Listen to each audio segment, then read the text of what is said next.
Today, we're diving into something that maybe isn't flooding your newsfeed every day, but it's definitely not gone away. COVID-19, it's late 2025 now, and the virus, well, it's still evolving, still shaping policies, still impacting lives, sometimes in, well, surprising ways. We've gone through that stack of sources you sent us, everything from the big international health bodies, academic papers, right down to some really powerful personal stories. Our goal, to give you a clear, crisp understanding of this complex picture, connecting the global trends, the local struggles, and, the human side of it all. Exactly. And our mission here is really to cut through all that noise. We want to connect the dots for you. Between the big global data points, those shifts in national policy we're seeing, and the very real personal and systemic impacts people are still feeling. It's about getting both the big picture, the macro, and the micro view. One of your sources actually put it quite well, a constant threat, but a manageable one. Okay, let's unpack this then, starting right here in the U.S. with some pretty immediate news. The recent changes to who can get a COVID-19 vaccine. Right. We're seeing new FDA guidelines championed by Health Secretary Robert F. Kennedy Jr. and his Make America Healthy Again movement, MAHA, as it's often called. And these guidelines, they've really narrowed vaccine access. It's now largely limited to people 65 and older or younger folks if they had an underlying medical condition. That's a big shift. It is. This fall and winter marks the first time the U.S. government hasn't recommended widespread COVID shots for, well, pretty much everyone. So the big question is, how are these new guidelines impacting real people? What does this actually mean on the ground? Well, it's causing immediate stress, real palpable stress, and frankly, a lot of uncertainty and fear. Your sources really bring this to life. Take Madison Heckle. She's a 33-year-old attorney. Since getting COVID back in 2021, her immune system's been weakened. And now she's facing this frustrating maze of insurance changes, pharmacy rules, just trying to get vaccinated before her wedding. And it's not just her own health she's worried about. She's anxious about having unvaccinated guests there, too. That's a huge personal burden for such a big life event. Wow, yeah.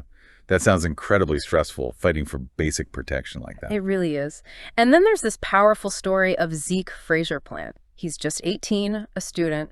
His whole family is living with the long-term effects of COVID. His dad has persistent brain fog. His mom lost her sense of smell, anosmia. And even a close friend has memory issues. Oh, man. And Zeke, he's quoted saying he's just terrified I might kill somebody. He means bringing the virus home, especially since his grandmother's immune system is really fragile after cancer treatment. That's a heavy weight for an 18-year-old. It is. He's so desperate, he's actually thinking about paying out of pocket, which isn't cheap, or maybe even traveling abroad to get a shot. Just to get vaccinated. Just to get vaccinated. Yeah. And you also mentioned Haley, the 40-year-old hairstylist. She interacts with the public constantly. Right, daily contact. And she's wondering if she'll even qualify now. She called the administration's views very, very dangerous. So these stories really underscore it, don't they? How quickly these policy changes translate into, well, profound personal anxieties and really difficult choices for families. Exactly. What's fascinating here is that direct line from a policy document to someone's kitchen table, forcing these incredibly tough decisions. And it's not just individuals feeling it. We heard from Roger, an ER doctor in Alaska. He's criticizing these decisions, saying they seem based on, in his words, pseudoscientific ideology, not scientific evidence. Strong words from the front lines. Yeah, and he's worried. He fears a rise in severe illness, even deaths. And think about the household dilemmas. Like Elena, a stage 4 cancer patient. She qualifies for the vaccine, okay, but her husband, who's 59 and her main caregiver, he doesn't qualify. Oh, that leaves her incredibly vulnerable. Exactly. Or Tammy Hansen, she's a 61-year-old librarian, worried constantly about infecting her 85-year-old mom who just had cancer surgery, or her 79-year-old husband. You can just feel the frustration and anxiety jumping off the page when you read about people trying to navigate these new rules. It really highlights the human cost, doesn't it? The societal anxiety spreads far beyond just the individual case numbers. So while that's the picture developing here in the U.S., the virus itself isn't exactly sitting still globally, is it? What's the WHO saying? No, definitely not. That May 2025 WHO report you mentioned, it shows global SARS-CoV-2 activity has actually been picking up since mid-February. Picking up? Yeah.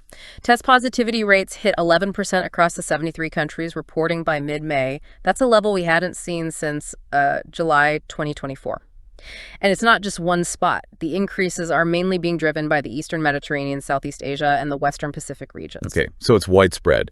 Here's where it gets really interesting, I think, because that global picture adds a whole other dimension. It absolutely does. And the virus itself keeps changing, evolving, that WHO report. It details this shift in which variants are dominant. LP.8.1 seems to be declining, but this other one, NB.1.8.1, is on the rise. It accounted for just over 10% of global sequences in mid-May. And do you know what that means? NB.1.8.1? Well, scientists are watching its specific spike mutations closely. Things like T22N, F59S, G184S, these technical names. They're looking at what these changes might mean for how easily it spreads or how well it might get around our existing immunity. It's a constant monitoring process. Right. But another huge global concern highlighted by WHO is just how few high-risk people are getting vaccinated or boosted. Still, even now. Still, looking at data from January to September 2024, so fairly recent, less than 2% of older adults and barely 1% of health and care workers in the country's reporting had actually received a dose. Wow, those numbers are incredibly low. Nah. Especially for healthcare workers. They are. And there are huge disparities between regions, between income levels. It's a major gap in protection. Meanwhile, WHO's technical group, the TAG COVAC, they're already recommending updated shots, monovalent ones targeting newer lineages like JM.1 or KP.2 or even LP.8.1. Their message is clear. Don't delay vaccination.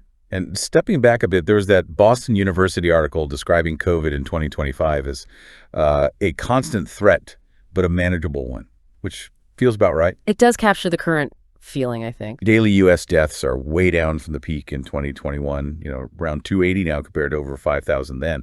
But epidemiologists like Davidson Hammer quoted in the article, they stress it's still a serious public health issue, especially for vulnerable people. Right. And if we connect this to the bigger picture, the WHO's long-term plan, their strategic and operational plan for 2025 to 2030, really emphasizes a need for a comprehensive, adaptable, sustained global effort. What does that look like practically? Well, it has four main goals. First, to sustain essential activities, testing, surveillance, vaccination. Second, to integrate COVID management into broader programs for respiratory diseases like flu and RSV. Makes sense. Third, to enhance core public health capacities everywhere. And fourth, to generate, share, and apply evidence, keep learning and adapting. This whole framework, it really contrasts with maybe some of the more fragmented national approaches we're seeing.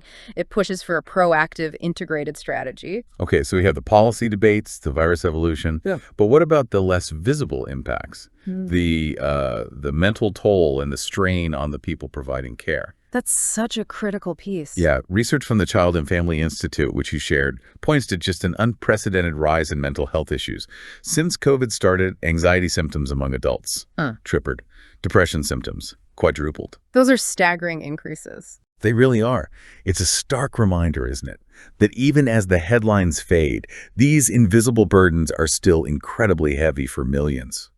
We're also seeing more suicidal thoughts, and about 1 in 4 adults connect their trauma directly to COVID. And crucially, the research notes these mental health impacts are even worse for Black, Indigenous, and people of color, and also for essential workers. And that links directly to the experience of those essential care workers, the people who, really carried us through so much.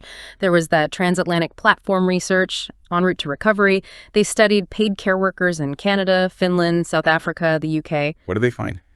Well, they highlighted this paradox, as they called it. We praise care work, but we perpetuate low wages and poor conditions. Across all these different countries, they found similar things. The workforce is overwhelmingly female, low social status, not much career progression, really high turnover, staffing shortages. Sounds familiar, unfortunately. Yes. And widespread discrimination too, racial, homotransphobic stuff, even where there are legal protections. So the researchers suggested things like, giving care workers more say, encouraging unions, raising pay to reflect the actual value of the work, and much better management support for well-being and mental health. It raises an important question, doesn't it? How do we actually value and support this absolutely critical sector properly? Precisely. It's not just about applause, it's about tangible support and structural change. And these kinds of systemic problems, they ripple right through our healthcare infrastructure too. We saw that article, Resilience Lessons from COVID-19. It pointed out that 5 years on, the pandemic basically laid bare these critical vulnerabilities in critical care and workforce capacity globally. We learned some hard lessons. We did. And the article suggests we're still facing challenges. Staffing shortages, burnout among healthcare workers is still rampant, even rural ICUs closing down in some places. It suggests a kind of partial loss of focus on being prepared. So what does this all mean for our ability to actually deliver care when it's needed most? Well, this raises an important question. How do we make sure those lessons learned aren't just, written down in reports, but actually built into the system for the long haul? Right, institutionalized. Exactly. The paper talks about a 4R resilience framework: building robustness, the ability to withstand shocks, creating redundancy, enough staff, enough supplies, ensuring rapidity, being able to respond quickly, and fostering resourcefulness, adapting, innovating under pressure. The 4 Rs. Okay. And LEGO recommendations follow from that. Things like designing facilities that can scale up or down, creating critical care networks, really comprehensive support for the workforce training, mental health support, flexible work, plus sustained research, even developing sleeper protocols for pathogens we don't even know about yet, and using new tech like AI, machine learning, VR, AR. It's all about building a system that's genuinely resilient, that can adapt and endure. Okay, let's circle back then to the virus itself, because it's still out there, still changing. What are the practicalities now? What should people be doing? Well, the virus continues to evolve, that's for sure. The ECDC, that's the European Center for Disease Prevention and Control, their August 2025 report said there are currently no major variants of concern, or VOCs. Okay, so that's good. But Omicron BA.2.86 is still a variant of interest. And importantly, their variants under monitoring list for Europe includes those ones we mentioned: LP.8.1, NB.1.8.1, and another called XFG, all showing community transmission. And how does that match up with the U.S. picture? Pretty closely. Nebraska Medicine's update, also from August 2025, shows NB.1.8.1 is dominant here now, about 43% of cases, followed by LP.8.1 at 31% and XFG at 14%. And they specifically note the original Omicron variant is gone now. It's moved on. Things change fast. They do. Dr. Mark Rupp from Nebraska Medicine pointed out U.S. test positivity was nearly 10% in mid-August, his take. That suggests uncontrolled transmission. Yep. And ED visits were up over 15% recently. Plus, we always have to remember the official case counts. They definitely underestimate how much virus is actually circulating because so many people use home tests now. Right, those numbers don't capture everything. Not by a long shot. And this constant viral evolution just makes clear communication and fighting misinformation even more critical. Absolutely. We saw that discussion in the Boston University article about Health Secretary RFK Jr.'s response to that measles outbreak in Texas. Yes, where he framed vaccination as a personal choice and talked up unproven things like vitamin A instead of strongly recommending the MMR vaccine. Which is a scientifically proven protection. Right. And BU's Politics and Health Lab tracks vaccine-related legislation. They noted that in 2023, anti-vaccine bills actually outnumbered pro-vaccine bills, mostly split along party lines. So how do health communicators cut through that? Well, epidemiologist Jennifer Weave had some advice. Basically, meet people where they are, address parents' real concerns about their kids' safety, and use stories, compelling narratives, not just dry statistics, to explain how vaccines work and why they offer protection. It's about connecting on a human level. So for us as individuals navigating all this, what's the bottom line? What's the practical advice? Dr. Rupp's advice was pretty straightforward. We have a lot of disease out there. People should continue to be careful. Okay. Careful how? Well, it includes getting the CDC recommended updated COVID shots this fall. That recommendation is still there for everyone 6 months and older, despite the access changes. Considering the bivalent booster, trying to avoid high-risk settings if you can, and wearing a mask if you can't avoid them. These are still the basic tools we have. So individual actions still matter. They do. And if we connect this back to the WHO's big picture plan, they talk about these crucial cross-cutting enablers, things like sustained partnerships, reliable funding, political will, that's a big one, integrated data systems, and having enough trained public health workers. These aren't just buzzwords. They're fundamental for building that resilient future, for sharing that collective responsibility effectively. Which brings our deep dive kind of full circle, doesn't it? We've seen this really complex, sometimes contradictory picture of COVID in late 2025.